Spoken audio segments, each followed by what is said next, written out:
अस्सलाम वालेकुम, welcome to haunted centre. आइए सुनते हैं 5 दोस्तों की कहानी जो एक बुढ़िया के खूनी खेल की नज़र हुए। रात की स्याही बढ़ती जा रही थी, हर तरफ अंधेरे का राज कायम होने लगा था। वो लोग चलते हुए आ रहे थे। सामने ही लोहे का एक वसी दरवाज़ा था जो काफ़ी पुराना था। उन्होंने उसे धकेला तो वो आवाज़ करने के साथ खुलता चला गया। किसी के हाथ में माइक, किसी के हाथ में कैमरा था। वो लोग शायद शूटिंग करने के लिए आए थे। ओह, ये हवेली कितनी प्यारी और कितनी बड़ी है, मुनीबा ने कहा। वाकई ख्वाबों सी लग रही है। दानियाल ने भी इसकी तायद की। हमें अच्छा मौका मिल गया है शोहरत हासिल करने का, इससे काफ़ी मुनाफा भी होगा हमारा, मुजम्मिल ने भी कहा। दोस्तों, ये हवेली बड़ी खौफनाक है, सब कुछ छोड़ो, चलो यहाँ से, यशवा ने खौफ से कहा और मुनीबा का मुंह बन गया। ओ कम ऑन यशवा, तुम हमेशा ऐसी ही बातें करके हमारी खुशी, जोश सब कुछ ख़त्म कर देती हो। आज तुमने कुछ नहीं बोलना, समझ गई? मुनीबा ने उसे नागवारी से डपटा। मैंने मना किया था, मुझे नहीं जाना। तुम लोग चले जाते, मुझे घसीट कर लाने की क्या ज़रूरत थी? हाँ, हमें भी कोई शौक नहीं है मैडम आपको लाने का, वो तो आपकी होस्टिंग अच्छी है, इसलिए मजबूरन हमें आपको लाना पड़ा, मुजम्मिल ने तब कर कहा। लड़ाई बाद में कर लेना, अब चलो अंदर, दानियाल ने दोनों को टोका। सब अंदर की जानिब चल पड़ी। उन्होंने राहदारी अबूर की तो सामने ही हवेली का दाखिली दरवाज़ा नजर आया, जिस पर लॉक था। मुजम्मिल ने जेब से मास्टर चाबी निकाली और बाआसानी लॉक खोल लिया। वो अंदर दाखिल हुए तो सामने ही जाले ने इनका इस्तकबाल किया। दानियाल ने जाले को नीचे गिरा दिया और इन सब के अंदर दाखिल होते ही दरवाज़ा एक झटके से बंद होता चला गया। सब ने ही पलट कर देखा था और सबके मुंह खुल गए थे। ये दरवाज़ा कैसे बंद हो सकता है? यशवा ने डर कर कहा। पता नहीं, शायद हवा से हुआ हो। यशवा ने कर्राह कर इसे घूरा। चलो ऊपर देखते हैं। दानियाल ने आगे कदम बढ़ाए तो बाकियों ने भी मजबूरन इसके पीछे चलना शुरू कर दिया। ये एक कुशादा सा लाउंज था जिसमें महंगे मगर मिट्टी से लबरेज सोफे, बीच में एक मेज़ जिस पर भी मिट्टी की तह बिछी हुई थी। बाईं तरफ एक खूबसूरत सा किचन और किचन के कुछ फासले पर डाइनिंग टेबल का इंतज़ाम किया हुआ था। लाउंज के दाएं बाएं दोनों अतराफ में जीनें थीं जो ऊपर की जानिब जा रही थीं जहां कमरे थे। इन लोगों ने सीढ़ियों पर कदम रखा और आहिस्ता आहिस्ता वो जीने चढ़ने लगे।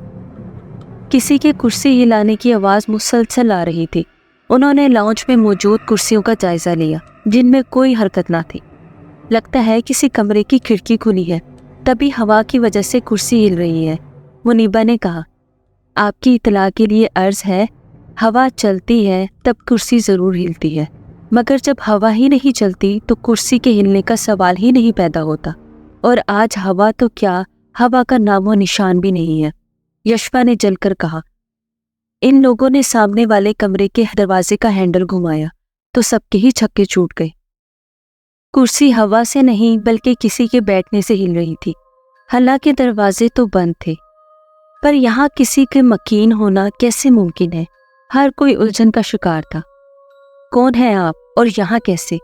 मुजम्मिल ने आखिर पूछ ही डाला। कौन है वो बेवकूफ़ जिसने हाजरा बीबी को तंग किया? किसी की गरजदार आवाज़ पर सभी उछल कर 2 कदम पीछे हुए थे। मुनीबा और यशवा की हलक से चीख बरामद हुई। इनकी हालत ही ऐसे थी कि हर एक की जान निकल जाए। बिल्कुल जला हुआ चेहरा, सफ़ेद मोतिया सी आंखें, सफ़ेद बाल, सख्त उलझे हुए, सफ़ेद साड़ी जिस पर खून के धब्बे लगे हुए थे। तभी सबने दरवाजे से निकलना चाहा मगर दरवाज़ा इनके मुंह पर बंद हो गया। खोलो, कोई तो खोलो, सब चीखने लगे। सबकी ही जान पर बन गई थी। वो लोग हाथ पैर मारने लगे मगर बेसुध। वो इन्हें इसी अंदाज में लिए नीचे की जानिब बढ़ने लगे। नीचे बड़ी सी फौज खड़ी नजर आई मगर इनके अंदाज से साफ वाज़ेह था कि वो लोग भी मुर्दा हैं। सबकी ही एक जैसी हालत थी कि काटो तो बदन में लहू नहीं। उन्होंने इन लोगों को टेबल की कुर्सियों पर पटका। सब ही गिरते ही खांसने लगे थे और इस जोर से फेंकने पर सबकी ही कराहें इस हवेली में गूंजने लगी थी। आप क्यों ऐसा कर रही हैं? प्लीज़ हमें जाने दें अम्मा, यशवा ने मिन्नत करके कहा। खबरदार, خبردار جو مجھے اماں کہا۔ اس الفاظ سے مجھے چڑ ہونے لگی ہے۔ وہ چیخ کر بولی، کیوں اماں، آپ کے ساتھ کیا ہوا ہے؟ آپ جو اب تک ادھر رہ رہی ہیں؟ یشوا نے بامشکل پوچھا۔ بتاتی ہوں، سننا چاہتے ہو؟ تھا، میرا بھی ایک بیٹا تھا۔ وہ پولیس میں تھا، ایک ایماندار اور بہادر پولیس والا۔ اس کے بہت سے دشمن تھے، اس لیے وہ مجھے اور اپنی بیٹی کو شہر سے دور اس ویرانے میں لے آیا تاکہ ہم لوگ محفوظ رہیں، مگر اس کے دشمنوں نے ہمیں ادھر بھی ڈھونڈ لیا۔ ایک رات وہ لوگ اس حویلی میں آئے اور وہ بارشوں کے دن تھے۔ ٹھک ٹھک ٹھک، کسی کے دروازہ کھٹکھٹانے پر ہاجرہ بی بی اور رملہ حیرت زدہ ہو گئی۔ کام کی وجہ سے اصفر صاحب گھر پر نہ تھے۔ دادی دروازہ مت کھولیں، مجھے ڈر لگ رہا ہے، رملہ سہم کر ان سے بولنے لگی۔ ارے بچے، میں ہوں نا، کچھ نہیں ہوگا۔ السلام علیکم آنٹی، وہ دراصل باہر سخت بارش ہے اور ہمارا یہاں سے جانا محال ہے۔ ہم 4 دوستوں کو آپ تھوڑی دیر کے لیے پناہ دے دیں۔ وہ لڑکا شکل سے ہی آوارہ لگ رہا تھا۔ ہاں بیٹا آؤ۔ رملہ کو نہ جانے کیوں ان سے وحشت ہو رہی تھی۔ ارے یہ کون ہے؟ میری پوتی ہے، وہ خوش ہو کر بولی۔ ہے، مگر اب نہیں رہے گی بڑھیا۔ کیا مطلب؟ اب اس ASP کو پتہ چلے گا کہ تکلیف کیا ہوتی ہے، وہ بولا اور دوسرے لڑکے کو اشارہ کیا۔ وہ فوراً باہر بھاگا اور چند منٹ بعد آیا۔ اس کے ہاتھ میں تیزاب کا کین تھا۔ ہاجرہ بی بی کی آنکھیں پھیل گئیں۔ پلیز میری بچی کو چھوڑ دو، مجھے مار دو۔ تو ہمارے کسی کام کی نہیں بڑھیا، اس کو دیکھ کر تو خود ہی مر جائے گی۔ پلیز انکل، مجھے چھوڑ دیں، رملہ روتے ہوئے بولی، مگر ان بے رحموں کو اس پر ترس نہ آیا اور ہاجرہ بی بی کی آنکھوں کے سامنے وہ جل کر تڑپ تڑپ کر مر گئی۔ وہ لوگ بھاگ گئے تھے۔ ہاجرہ بی بی وہیں بیٹھی چیخ رہی تھی اور پھر ان کا دل بند ہو گیا اور ان کی لاش بھی رملہ کے برابر میں ہی گر گئی۔ یشوا نے روتے ہوئے پوچھا، اور آپ کے بیٹے کا کیا ہوا؟ وہ بھی مر گیا اور کسی نے بھی ان ظالموں کو نہ پکڑا۔ میرے بیٹے نے اپنے خاندان اور خود کی زندگی ان لوگوں کے لیے قربان کر دی، مگر ان لوگوں نے تھوڑی سی بھی کوشش نہ کی ہمیں انصاف دلانے کی، ہمارے قاتلوں کو نیست و نابود کرنے کی۔ لیکن میں نے خود اپنا انصاف کر لیا، مار دیا ان لوگوں کو بھی۔ سب انہیں افسوس سے دیکھ رہے تھے کیونکہ آنکھیں تو ان کی بھی نم تھی۔ مجھے اپنا انصاف خود کرنے آتا ہے اور میں تو زندہ بھی نہیں ہوں کہ مجھے سزا ہو۔ وہ نہایت خوفناک انداز میں بول رہی تھی۔ ہم سب ہی سہم گئے۔ ارے تم لوگوں کا کھانا تو رہ گیا، 1 منٹ۔ وہ ہنستے ہنستے رکی اور کسی کو آواز دی۔ سب ہی بدک کر کرسی سے جا لگے۔ یہ تو وہی لڑکی تھی جو ان کی پوتی کو مارنے میں شامل تھی۔ تم لوگ سوچ رہے ہوگے یہ تو میری رکیب ہے، لیکن یہاں کیسے؟ ہے نا؟ تم لوگوں کی سوچ جہاں ختم ہوتی ہے وہاں میری شروع ہوتی ہے۔ دیکھو، میں نے اسی کو کام والی بنا دیا، اب یہ میری غلام بن کر رہتی ہے۔ اور بھی بہت سے لڑکے اور لڑکیاں اس کے ساتھ آئے جن کی حالت بہت ابتر تھی۔ کسی کی گردن آدھی کٹی ہوئی تھی اور لٹک رہی تھی، کسی کی آنکھیں غائب تھیں، کسی کا پورا سر، کسی کے ہاتھ، کسی کے پاؤں، گویا ہر کسی کی کوئی نہ کوئی چیز نہ تھی۔ سب کی سانسیں رک گئی تھیں مگر وہ کچھ کر نہیں پا رہے تھے۔ بہت سی ڈشز رکھی گئی جو ابھی تک ڈھکی ہوئی تھی۔ تم لوگ جاؤ، ایک ایک ڈش میں خود کھول کر ان کے سامنے رکھوں گی۔ آخر کو یہ میرے خاص مہمان ہیں۔ اچھا چلو، ایک مزیدار سا گیم کھیلتے ہیں۔ تم لوگوں کو بڑا مزہ آئے گا کیونکہ تم لوگ ٹھہرے ایڈونچرز کے شوقین۔ تو گیم شروع کرتے ہیں، اور گیم کا رول کوئی کسی کی باری کے درمیان میں نہیں بولے گا، نہیں تو میں بہت برا پیش آؤں گی۔ تو گیم میں ٹوئسٹ یہ ہے کہ جس کے پاس جو ڈش آئے گی اس کی وہی چیز کاٹ کر اس کی ڈش میں ڈالی جائے گی اور پھر وہ ہماری غذا۔ ٹھیک ہے؟ کسی کو کوئی اعتراض تو نہیں؟ ارے اعتراض کیوں ہوگا، ان کے پاس کوئی اور چارہ تھوڑی ہے۔ اوکے ڈن، انہوں نے مسکرا کر کہا۔ وہ ایک دم بچی سی لگ رہی تھی، جیسے کوئی بچہ کھلونے سے کھیلنے کی ضد کرتا ہے، مگر وہ انسان کے اعضاء سے کھیلنے کی ضد کر رہی تھی جو بہت ہی کربناک تھی۔ وہ چلتی ہوئی دانیال کے قریب آئی تھی۔ پہلے تمہارا، کیا تم تیار ہو؟ 1 2 3 اور پھر دانیال کے پاس پڑی ہوئی ڈش اٹھائی گئی جس پر کسی کی آنکھیں پڑی تھیں، اور دانیال نے یہ دیکھ کر منہ دوسری طرف کر لیا۔ یہ دیکھ کر اسے شدید گھن آئی تھی۔ ابھی سے ڈر گئے؟ وہ ہنستے ہوئے تالیاں بجا کر بولی۔ ان کے ہاتھ کے ناخن بہت بڑے تھے اور گوشت کے ٹکڑے اس میں پیوست تھے۔ اب اس لڑکے کی باری، وہ چہک کر بولی اور بھاری قدموں سے چلتی مزمل کے پاس آئیں۔ چلو اب تمہاری باری آئی ہے، وہ اپنے نوکیلے دانت نکالتی بولی۔ انہوں نے ڈش کا ڈھکن اٹھایا تو اس میں کٹا ہوا ہاتھ پڑا تھا۔ پلیز مجھے چھوڑ دے، وہ روتے ہوئے بولا۔ اوئے مرد پن، کیا بچوں کی طرح رو رہا ہے؟ وہ اس کے کندھے پر ہاتھ مارتی ہوئی بولی۔ مزمل کو اس کے ناخن اپنے جسم میں گھستے ہوئے محسوس ہوئے۔ منیبا اور یشفا بہت بری طرح سے کانپ رہی تھی۔ ان کا بس چلتا تو وہ اڑ جاتی، مگر قسمت خراب تھی۔ اب اس لڑکی کی باری، اس معصوم لڑکی کی بات میں جو تم لوگوں کی منتیں کر رہی تھی کہ واپس چلو، مگر تم لوگوں نے اس کی ایک نہ سنی۔ مجھے تبھی تم لوگوں پر زیادہ غصہ ہے، کسی کی بات کو اہمیت ہی نہیں دیتے۔ وہ بس گڑ گڑاتے رہ جاتے ہیں۔ اگر ابھی سن لیتے تو اپنی فضول جان جانے سے بچ جاتے۔ وہ حقارت سے بولی تو سب کو افسوس ہوا کہ کاش وہ یشفا کی بات مان لیتے تو آج وہ بھی محفوظ ہوتے۔ انہوں نے اپنے ساتھ ساتھ یشفا کو بھی زبردستی لے لیا، اور اب ان کی جان تو جائے گی ہی جائے گی، مگر یشفا بھی نہیں بچے گی۔ منیبا کی ڈش اٹھائی گئی تو منیبا کو شدید جھٹکا لگا تھا۔ اس کی ڈش میں پاؤں دیکھ کر اس نے دونوں ہاتھ منہ پر رکھے تھے اور التجائی نظروں سے انہیں دیکھ رہی تھی۔ ہا ہا ہا ہا ہا، اب پتہ چلا التجا کیا ہوتی ہے، بے بسی کیا ہوتی ہے۔ یہی حالت اس وقت میری تھی، مگر میں کچھ نہ کر سکی۔ وہ ہنستے ہنستے رونے لگی اور پھر روتے روتے ہنسنے لگی۔ اب اس کی باری ہے، وہ اپنے لمبے ناخن یشفا کی جانب کرتے ہوئے بولی۔ وہ آنکھیں بند کیے ہوئے بس ورد کیے جا رہی تھی۔ پھر اس بڑھیا نے یشفا کی ڈش کا ڈھکن اٹھایا اور سامنے کی چیز دیکھ کر کہکا لگا کر ہنسی تھی۔ یشفا کی آنکھیں پھیل گئی، وہاں کسی کا سر رکھا ہوا تھا اور بڑھیا ہنس رہی تھی۔ تیرا تو سب سے خطرناک آیا ہے لڑکی۔ انہوں نے ٹیبل پر پڑے بڑے سے چھرے کو اٹھایا تھا۔ پہلے کون قربانی دے گا؟ یشفا، دانیال نے فوراً کہا۔ وہ تینوں ہی بے یقینی سے دانیال کو دیکھنے لگے جو اس وقت سب فاق بنا ہوا تھا۔ تم پاگل ہو گئے ہو دانیال، یہ کیا کہہ رہے ہو؟ منیبا نے غصے سے کہا۔ اے لڑکی، تجھے کہا تھا نا کہ بیچ میں مت بولیو، پھر کیسے بولی؟ وہ تیش سے چلتی اس کے پاس آئی اور اس کے بازو پر وار کیا، پھر دوسرے بازو پر، پھر اس کے چہرے پر بھی وار کیا۔ اس کی چیخیں گونجنے لگی تھی۔ اچھا تو تو نے کس کا نام لیا؟ یشفا، دانیال نے دوبارہ کہا۔ یشفا، او اچھا ٹھیک ہے، پہلے ذرا لائن میں آ جاؤ۔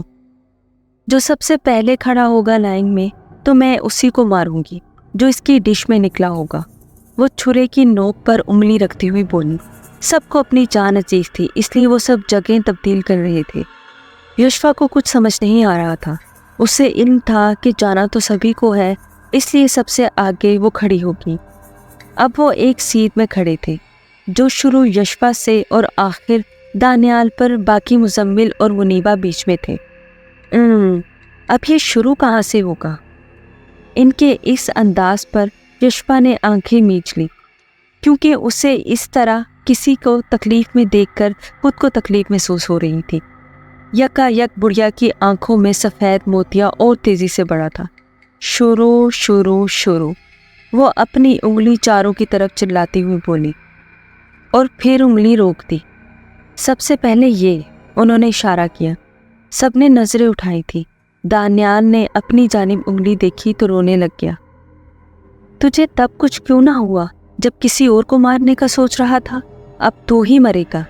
ذہن لگتے ہیں مجھے ایسے مرد۔ وہ چلتی ہوئی اس کی جانب آئی۔ انہوں نے چھری کی نوک اس کی جانب کی، وہ آنکھیں میچ کیا تھا اور چھری کی نوک اس کی آنکھ پر مار دی گئی تھی۔ وہ تڑپ تڑپ کر وہیں مر گیا اور اس کی آنکھ کا گودا باہر نکل کر زمین بوس ہو گیا۔ سب کی جان حلق میں آ گئی تھی۔ اگلی باری مزمل کی تھی، جو ایک ایک قدم پیچھے ہو رہا تھا और दीवार से जा लगा था। प्लीज़ प्लीज़ मुझे जाने दो, हम यहाँ कभी वापस नहीं आएंगे प्लीज़, वो रोते हुए बोला। अरे बस इतनी ही हिम्मत थी? यहाँ आने के लिए तब डर कहाँ था, अब ऐसे गड़गड़ा रहे हो। इसके बाद इस बुढ़िया ने इसके हाथ पर छुरा चला दिया और इसका हाथ कटकर जमीन पर गिर गया। वो एकदम जमीन पर गिर पड़ा। वो मंदी मंदी आंखों से बुढ़िया को देख रहा था। वो ज्यादा देर आंखें खोलकर ना रख सका और इसकी आंखें बंद होती चली गईं। मुनीबा की बारी थी और अब इसे मरना ही था। वो घुटनों के बल गिर गई। बुढ़िया भी उसके साथ ही नीचे बैठ गई।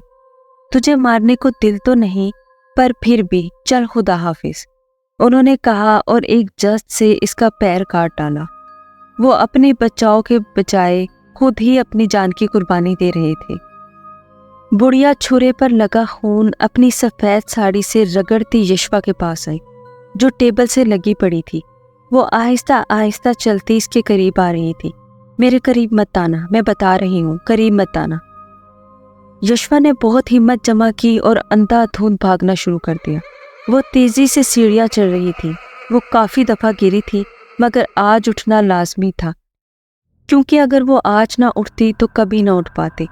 मुझे इनके कमरे से ही कुछ मिलेगा, वो सोचते इनके कमरे में दाखिल हो गई और दरवाज़ा लॉक कर दिया, खिड़कियों पर कुंडी चढ़ा दी और इसकी एक एक चीज़ देखने लगी। सामने ही फार्मूले और एक्सपेरिमेंट्स लगे हुए थे। इसने एक एक करके एक एक चीज़ की छानबीन की, मगर कुछ नहीं मिल रहा था। वो बुढ़िया मुसलसल दरवाज़ा पीट रही थी। यशवा ने गुस्से से दीवार पर हाथ मारा। इसका हाथ एक चार्ट पेपर पर लगा था, जिस पर अंग्रेजी में कुछ लिखा हुआ था। यशवा को समझ आ गया, यस, ये आग से जली है और इनको ख़त्म करने के लिए बेस्ट ऑप्शन पानी है। हाँ पानी, मुझे पहले जहन में क्यों ना आया, मैं अपने दोस्तों को बचा सकती थी। वो सर पर हाथ रखकर बोली। वो जल्दी से कमरे से मुंसलिक वॉशरूम में गई। सामने ही टूटी थी और उसके नीचे बाल्टी पड़ी हुई थी। इसने वो बाल्टी भरना शुरू कर दी। तब तक वो बुढ़िया दरवाज़ा खोल चुकी थी। यशवा ने नल को तेज़ किया और वॉशरूम के दरवाजे की कुंडी चढ़ा दी। दरवाज़ा खोल, तू नहीं बच सकती, बुढ़िया गर्राई और अपनी पूरी कुव्वत से छुरा दरवाजे पर मारने लगी और वो दरवाज़ा खुल गया। इसने दरवाज़ा खोलकर अंदाजे से दीवार पर हाथ मारा, क्योंकि उसे एहसास हो गया था कि वो दीवार से लगी है। मगर यशवा वक्त पर पीछे हो गई तो इसके गले पर बस खराश आई थी, जिससे इसका गले से खून रसने लगा था। मगर उसे अभी भी अपनी जान बचानी थी। इसने बाल्टी उठाई और एक जस्त में पानी इसके पूरे जिस्म पर फेंका तो वो चीखने चिल्लाने लगी। ये क्या किया तूने? वो हाथ पैर मारने लगी और इनकी दिल खराश चीखें पूरी हवेली में गूंजने लगी थी और फिर देखते ही देखते वो गायब होने लगी थी। मैं वापस आऊँगी, मैं कभी नहीं जाऊँगी, वापस ज़रूर आऊँगी। वो गुर्राती हुई गायब हो गई थी। इस पूरी बला का खात्मा हो गया था। इसकी रूह इस हवेली से चली गई थी, मगर अपने साथ बहुत सी जानों को भी ले गई थी, जिन्हें वो चाहकर भी वापस नहीं ला सकती थी। शायद इनकी यही सज़ा थी, क्योंकि वो जानते थे कि यहाँ आना मौत को दावत देना है। ये तो उसी के बराबर है कि आ बैल मुझे मार, मगर इन नौजवान नस्लों की ख्वाहिशों का क्या करें जो बढ़ती जाती हैं और फिर इनके गले का फंदा बन जाती हैं। यशवा रोते रोते बाहर निकली और वहीं घुटनों के बल गिरकर सजदा रेज़ हो गई।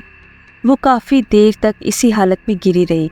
फिर जब मौका होने पर वो तेज़ी से लाउंज में आई, जहाँ इसके जान से अजीज़ दोस्त इधर उधर बेसुध गिरे पड़े थे। मुनीबा, मुनीबा उठो, प्लीज़ उठो। वो इसका गाल थपथपाने लगी थी। इसने फ़ौरन इसकी नब्ज़ टटोली जो इसके जिस्म का साथ छोड़ चुकी थी। यशवा के आंसू टिप टिप कर रहे थे। इसने बाकियों की भी नब्ज़ टटोली, मगर बेसुध। यशवा ने सर हाथों में गिरा लिया। इसकी सिसकियाँ इस पूरे महल में गूंज रही थीं। यह ठीक नहीं हुआ, नहीं। इसकी हलक से एक चीख बरामद हुई थी। यशवा काफ़ी देर तक वहीं बैठी हवन्नों की तरह सबको जगाती रही, मगर जब कुछ फ़ायदा ना हुआ तो बिल आखिर वो अपने बेजान वजूद को घसीटती वहाँ से निकल आई। शायद किस्मत में यही था। इसने एक निगाह इस पर डाली। ये हवेली, मेरा सब कुछ निकल गई थी। कितना कहा था मैंने, मगर किसी ने मेरी एक नहीं सुनी। वो घुटनों के बल गिर गई थी। काश काश वो लोग मेरी बात मान लेते तो आज शायद वो लोग भी मेरे साथ होते। काश। اس کے آنسو سے تر چہرہ اوپر کی جانب اٹھا تھا، مگر اب کیا ہو سکتا تھا؟ ان کے ایک تجسس نے ان سب کی جانیں نگل لی تھی۔ تجسس اچھا ہے، مگر حد سے زیادہ تجسس انسان کے اپنے لیے خطرناک ثابت ہو سکتا ہے۔ ایسی ہی دلچسپ اور خوفناک کہانیاں سننے کے لیے ہانٹڈ سینٹر کو سبسکرائب کریں، اور اگر آپ کو یہ کہانی پسند آئی تو ویڈیو کو لائک کر دیں۔ ملتے ہیں آپ سے اگلی خوفناک کہانی کے ساتھ۔ اپنا خیال رکھیے گا۔ اللہ حافظ۔